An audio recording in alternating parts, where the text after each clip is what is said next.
اعوذ باللہ من الشیطان الرجیم بسم اللہ الرحمن الرحیم ولا تکونوا کالذین نسوا اللہ صدق اللہ العلی العظیم۔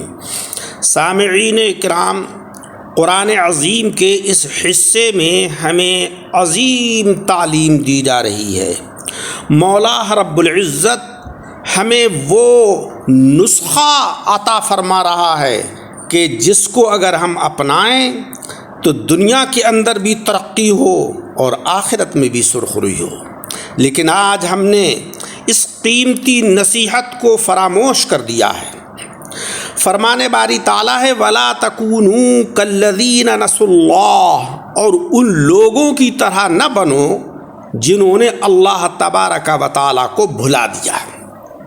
افسوس ہے کہ آج ہم نے سب کچھ یاد رکھا، ہمیں کھانا پینا سونا جاگنا سفر کرنا تجارت کرنا سارے امور خوب یاد ہیں، مگر ہمیں اللہ تبارک و تعالیٰ کی یاد نہیں رہتی۔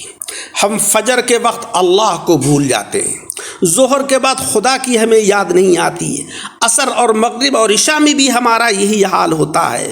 مولا رب العزت اسی کو فرما رہا ہے، اور ان لوگوں کی طرح نہ بنو جنہوں نے اللہ تعالیٰ کو بھلا دیا۔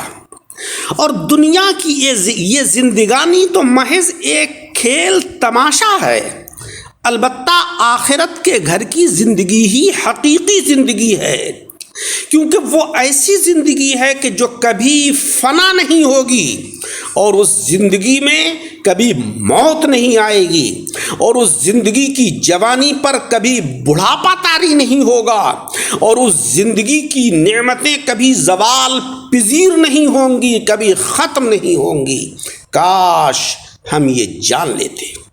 آقا علیہ الصلاۃ والسلام کا ارشاد عالی ہے کہ دنیا میں جائیدادیں مت بناؤ کہ اس کی وجہ سے تمہیں دنیا کی رغبت ہو جائے گی اور تم آخرت کو بھول جاؤ گے، اللہ کو بھول جاؤ گے، قرآن کو بھول جاؤ گے، احادیث مبارکہ کو بھول جاؤ گے، ان کی تعلیمات کو فراموش کر بیٹھو گے۔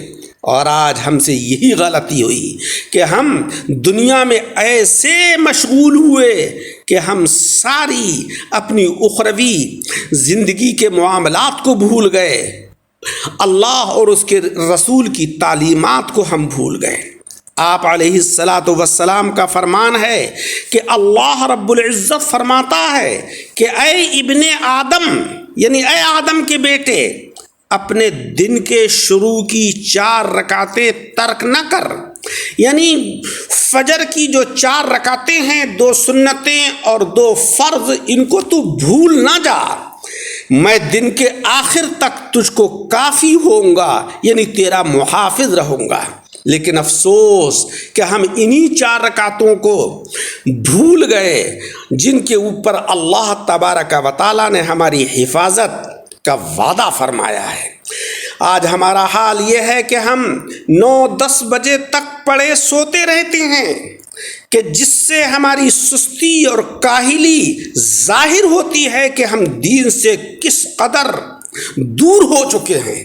حضور صلی اللہ علیہ وسلم فرماتے ہیں کہ جو شخص دنیا کے پیچھے پڑ جائے، یعنی اپنا اوڑھنا اور بچھونا دنیاوی ترقی کو بنا لے، اس کا اللہ تعالیٰ سے کوئی تعلق نہیں رہتا، اور جو دنیاوی مقصد کے لیے اپنے آپ کو خوشی سے ذلیل اور رسوا کرے، اس کا ہم سے کوئی تعلق نہیں۔ میرے عزیزوں، دنیاوی ترقی کے ساتھ ساتھ اخروی ترقی کی طرف بھی توجہ دیجیے۔ اللہ تبارک و تعالی ہمیں عمل کی توفیق عطا فرمائے، آمین بجاہ النبی الکریم۔